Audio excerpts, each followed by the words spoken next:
Test mic check. Hear Check us? one. Do you hear us? Check. Lion face. Ha! Human face. Ooh.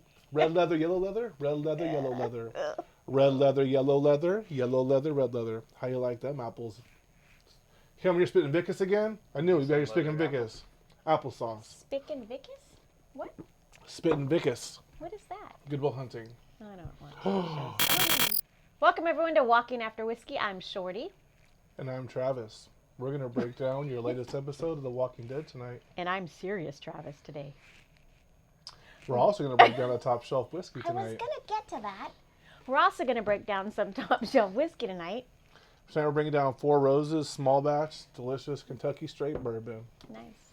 I don't know why you got to take my lines. We're also going to break down season 10, episode 21. It's called Diverged. Is it 21? Mm-hmm. It is. Diverged.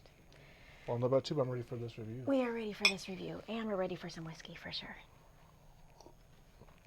Delightful. Oh. I'm going all NPR with this episode. It's a little hot, this one. All right.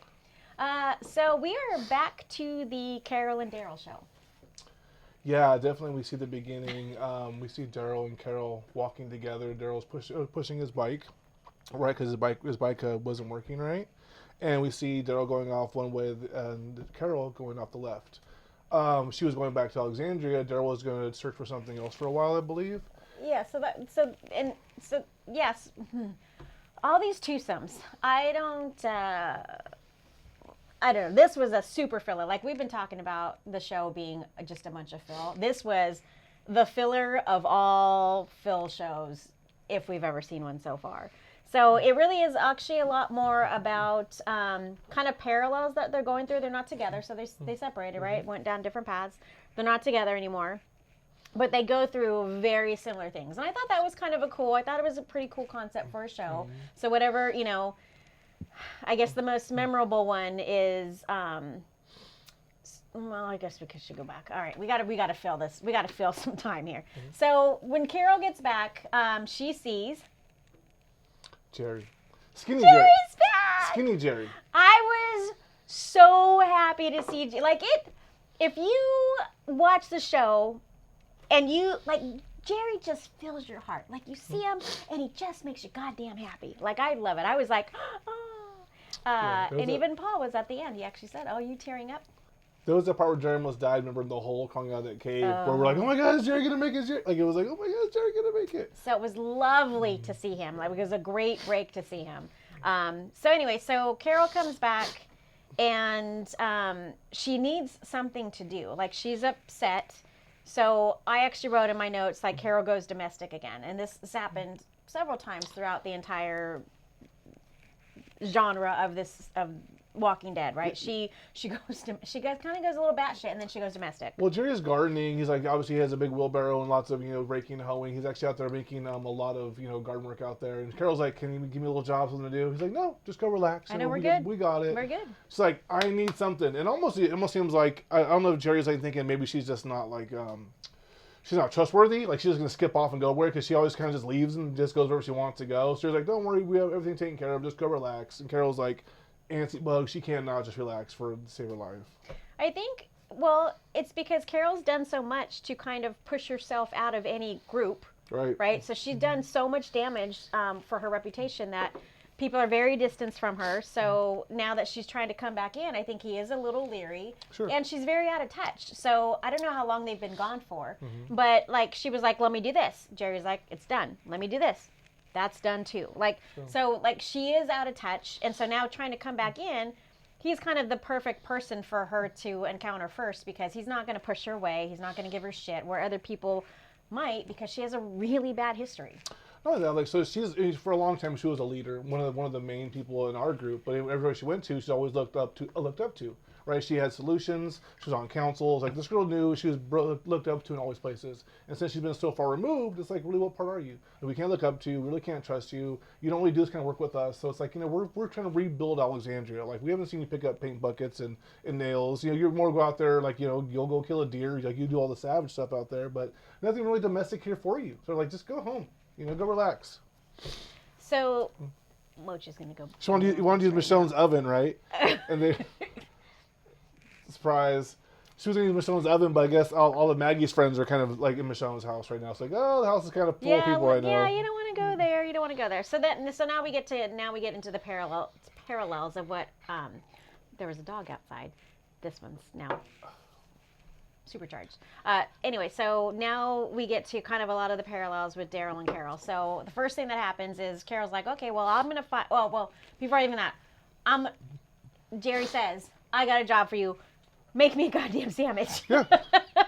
It's basically what Jerry says, and it's perfect because she's like, I can do that, right? So the first thing that happens, is it the first thing that happens, or does she do the solar panel first, or does she do the soup? Well, that was the whole thing. Was he wanted to make remember. she wanted to make a soup, but obviously the hot plate's not there because there's no power in her house, right? Like the Whisperers blew up all the connections to the solar panels, so there's no electricity in your house. Like you have to fix that first. Like you can't just there's no cold cuts or anything cold in your house, so you have to she says I'll make this soup, and she has really cool analogy for stone soup, which if you were a kid. Remember, the chef had the stone. We actually made stone soup in elementary school. Yeah, we did too. Everyone brings in like a bone. Like someone bring a bone in. Someone bring in the onions. Someone bring in a tomato. Yep. Everyone brings in one thing with all this amazing soup at the end. It was kind of like, I don't. And this was I was trying to find where the analogy or that metaphor is coming from. Like, were they telling her? Because she was kind of telling Jerry like, hey, I need to get a lot of things, and Jerry's kind of like, no one's got anything. And so she's like, I'm gonna go find my own herbs. I'm gonna go find some vegetables. And so she's out there frolicking through the grass, trying to find some herbs. And she sees a whole pasture of like dead people or walkers. And she's like, oh, I'm gonna kill you first, and then I'm gonna kill you. Then I'm because she's like, this is what she does. Like this is what Carol does. She kills things. And that's a go-to though for a lot of our favorite characters, right? They actually put themselves in that situation so that they can get some of that aggression out. Oh yeah. And at the same time now, we cut to Daryl, and Daryl's kind of in the same, a little bit different, but kind of in the same situation. So he isn't counting walkers and has to kind of do the same thing. So they're both in this fight together but separate.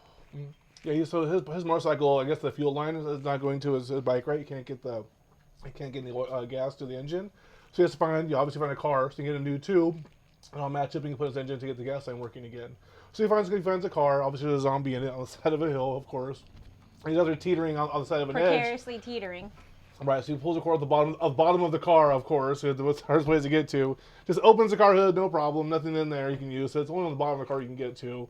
The car is teetering. He's like making the zombie go from one side to the other, kicking the door, getting the zombie to kind of move his weight to position the center of balance of the car to go everywhere you need to go.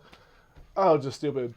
But I kept thinking of the word diverge, right? So diverge means, you have one path and you have to change the path for some reason. So I'm thinking, when in the beginning we see Carol and Daryl going in separate ways, was this what the diverge was? Like, was this divergence that those two going in separate ways now? Or was it divergence, them trying to get one place to another and things are stopping them? And if that happened, where's Carol's divergence? Like, she's just basically something in a house, in a building, she doesn't know how to do anymore. Like, if she's not killing things or making plans to kill other things, Carol's kind of useless.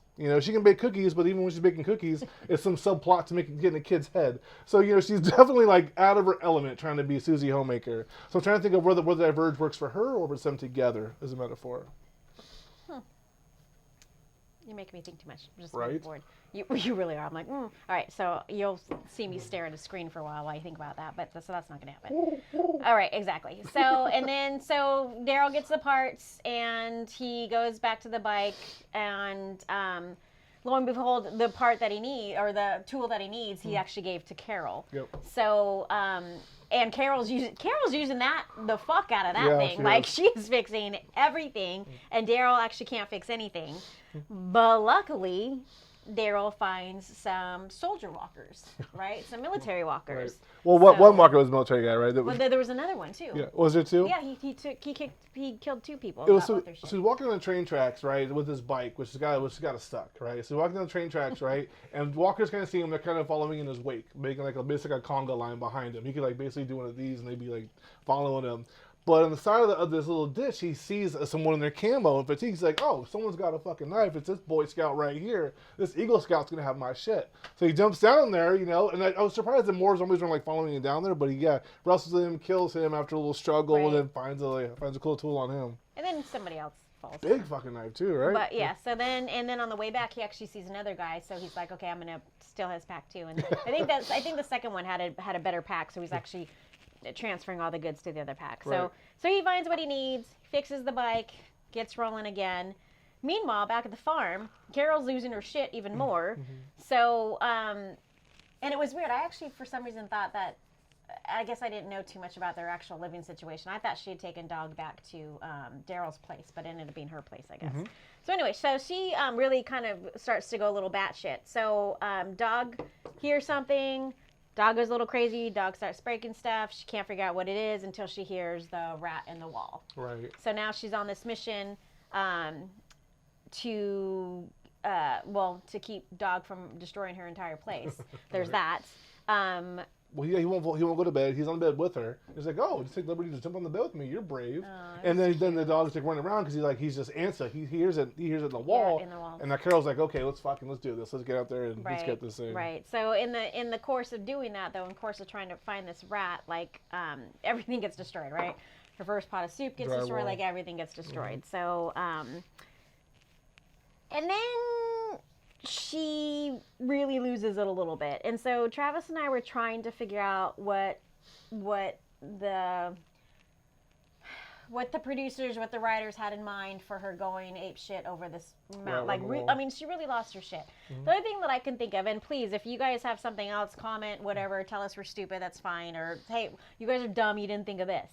My thing is, it's that final thing, and I'm actually this person. If I'm upset or if I'm stressed out and that one final thing, I will go fucking ballistic. So that's what I think it is. It could be that simple, or it could be something that we've completely missed. I don't know. The fact that you posed that question, though, really made me think. I was really trying to kind of noodle it and figure out what were the writers thinking when they wrote this. But for me personally, I know that I go ape. Like, it's that one thing that puts me over the edge. And maybe that's it. I don't know. But I also knew from that point on that she wasn't going to leave. Like, I think her paying the attention and actually fixing her disaster, like, actually, to me, kind of proved that she was going to stay. So I don't know if there's any significance. If you guys can shed some light, so you guys had other insight, great. So how I was building on that was so when Jerry said don't go back to the house, so Maggie's friends are all staying there. Made me kind of think, okay, well, what's underlying that? Is Maggie and all her friends upset because now that Negan's in this place and they know about Negan's history, right? So now you think about a rat in the walls. Like, so this is Carol's first time back in the home. Like, is she like the rat in here for letting Negan out? It's almost like she's trying to qualm this inner problem she has in her head that she is this unwanted thing like this rat is. Because you think about it, she got here, nobody wants to spend time with her. Like, don't worry, just go to your home. We got this, but then don't come to Michonne's house. So it almost seems like it's almost like a parallel between her and this rat. Yeah, the rat escaped. So, like, Carol let the rat, in the end, they probably could have stomped it or whatever, right? But they did let the rat escape. Oh, look at you. Travis got a big brain tonight. Big brain on Brad. And so you these little things, like, TV shows don't have a lot of time for messing around. So they don't want to show Carol finding a rat. They had a lot of time in this one to mess around. Yeah, the past few episodes, they've had some time. So you see things like this, you have to kind of dig into, like, what does the director want to show us here? Like, what is really happening with Carol? Right? So it's never the problem. It's always something that's built up on top of this is the problem. So I think Carol saw herself as this rat, and she kind of wanted to kill this thing in this house because that's how she was feeling back in Alexandria with everyone looking at her the exact same way. Well, I was also, so once I saw this was going to be the Carol and Daryl show too, I was really kind of hyper-focused on seeing anything that was going to give a hint to the spinoff. Right. So far, I don't have any of that. Other than that, Daryl comes back, and it seems like it's gonna be okay. Sure. So, well, people understand too. Like, this is season 10. We still have season 11. There's still a whole season to go. I know. Right. Right. 16 more episodes coming. Right. So I thought this was it. It's coming in the summer. These are basically. I think they had like 8 filler episodes basically. So it's just basically stuff they had almost all the way filmed. They just want to just fill the gap in for next season. I think it's starting in the summertime, if I'm not wrong, or Halloween again. So I hope it's Halloween. So obviously these feel like filler episodes because they're definitely just filler. They're definitely just the potatoes on the plate. They are, but we got to see Jerry, which makes me happy. Oh, and by the way, who doesn't want a Jerry hug? So at the end of the I feel like if Jerry were to come up to you and give you a hug, you would not deny him. I would come up to give Jerry a hug. He'd have to fight me off. Right? Exactly. Jerry, come on now. No. So huzzah! It was the best, and I did tear up at the end when Jerry just comes over and he's like, I would be like, number one, where's my food? Sure. Bitch, I told you to fix me a sandwich yesterday. But he sees that he checks on her. He sees that she's a hot mess. Yes. Hottest mess. Hottest mess. But he's such a good person. Like, he knew he needed to check on her. Oh, yeah. And I just love that he was like, she was like, well, why are you here? I saw you come back without your best friend. Like, Yep. I saw you come back without your family. Of course you're going to need a friend and a hug. Anytime she looked out the window, opened the garage door, Jerry was right there. Like, who? Jerry was like literally checking up on her to make sure that she was okay. Because every time she went anywhere near outside, Jerry was there making sure that she was okay, right? Because obviously, if she doesn't come back with Daryl, there's a big problem. Because almost like at this point, Daryl might be the only person that's keeping her in there after everything that's happened. Daryl might be the only thing that's kind of holding her on. Without Daryl there, Carol might not have a whole lot of leverage anymore for staying there. We'll see. We haven't seen Maggie after what happened. So, and Jerry has a lot of history with Carol. Oh, yeah, like absolutely. through Ezekiel With and everything. Ezekiel? Like it was hard for me to remember that. She was the queen. She was the queen of the castle. Yeah, exactly. It was for hard sure. for me to remember that. Like, I was like, oh, Jerry's just a good guy, and I'm like, well, no, she was in the castle, right? So there's that history for sure.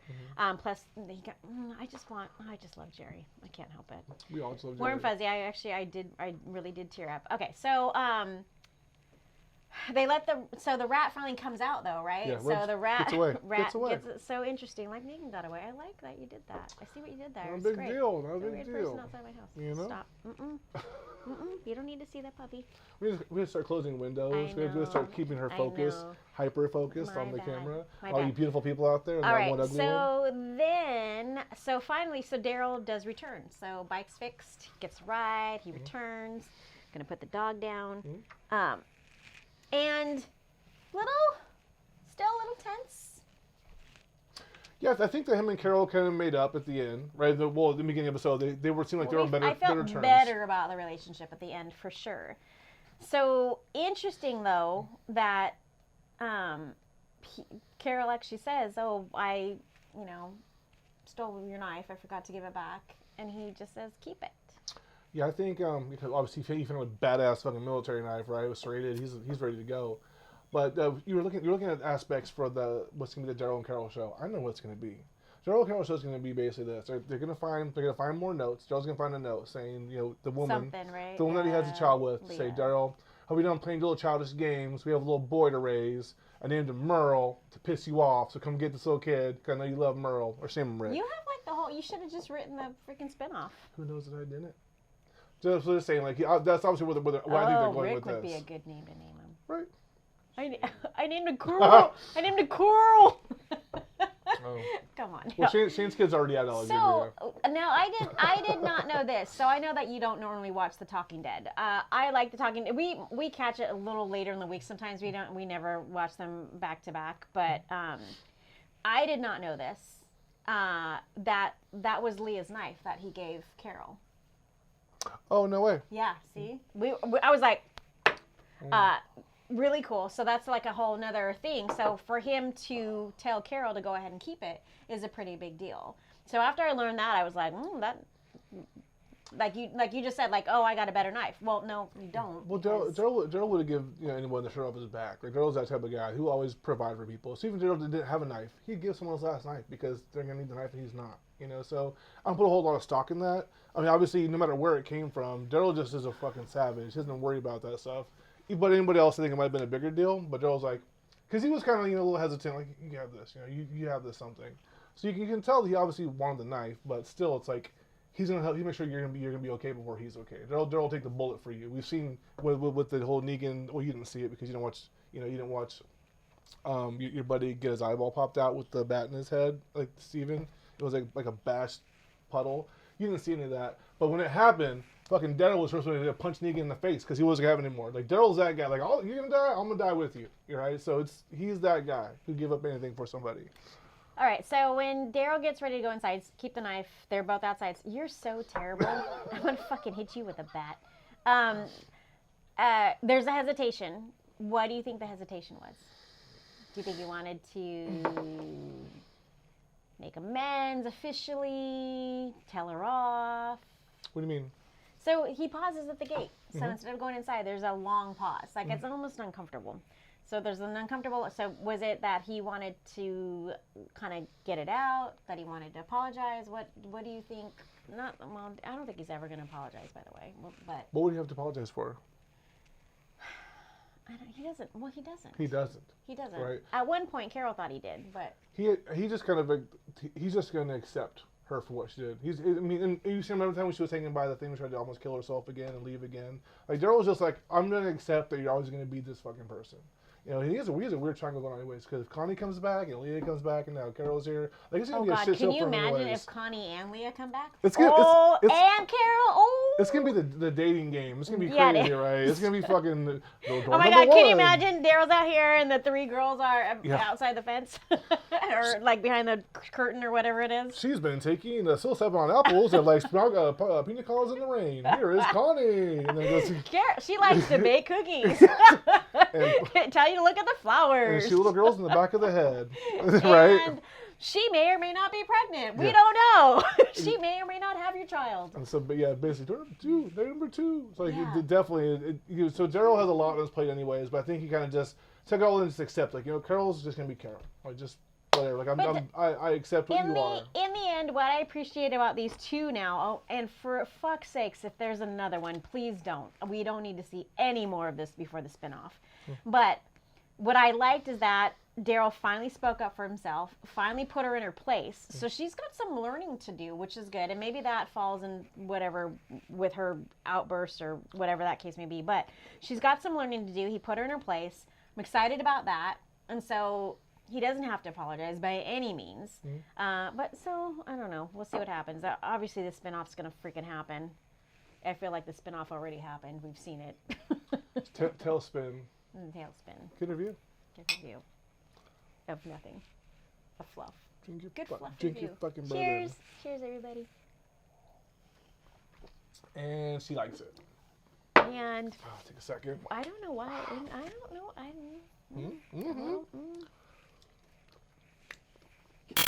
And the reaction opens it up for sure. For sure. For sure. Get off my shit, Shorty. Always filming. Go ahead, Shorty. For sure. Today we're breaking down Four Roses small batch. Four Roses we've done many times on the show, but never small batch. Small batch, Four Roses, they do an amazing job. This is a very good well-rounded bourbon. Shorty, how did you taste? So my first taste was a little hot, and then I do my 3 sips like Father Patty taught me, and it starts to a little bit more. So it's a little bit thicker. It does linger. I took a taste probably, I don't know, at least a good minute ago, and I still have the taste on my tongue. Sure. I taste more floral on the palate. I don't have a whole lot of sweetness. I'm trying to find it because I love the sweet. I am trying desperately to find the sweet. I don't personally find it. Sure. I find it a little bit more floral, a little bit more on the oaky side, and a little hot. Not gonna lie. So what I'm tasting is definitely floral notes, obviously. A lot of bourbons will have a lot of good floral notes. Open your nose up. I'm tasting honey, which is great. I like bourbon straight myself, and so when I drink bourbon straight, I drink both my stuff neat. I like that sweet finish. Like when it says I drink it straight, I have something, I don't need a chaser or a back, right? So I just use like a belching beaver from Shorty over here, IPA, which is great. IPA makes a great back. It puts more sugar into you. But bourbons, you don't really need that. And this actually sits on your tongue. And when you actually the second tasting, you get a little bit more of a cream. It's almost like a cream coating with honey. I love it. It tastes great. And don't let anyone tell you how to drink the stuff. Like if you were to have this with some ice or like a little bit of Coke, fucking phenomenal. Either Coke back or if you are really feeling spendy, three quarters bourbon, a quarter of Coke, would make an awesome cocktail. Like don't let anyone tell you to drink it. Like it would be awesome. But this is amazing bourbon. I love it. Four Roses has. I dare Four Roses to make one I don't like. They're fucking all really good. Oh, Four Roses rep. Are you there? I dare you to make one that I don't like. They're really, really good. Everything they make is phenomenal. Boy, we could really use a sponsor.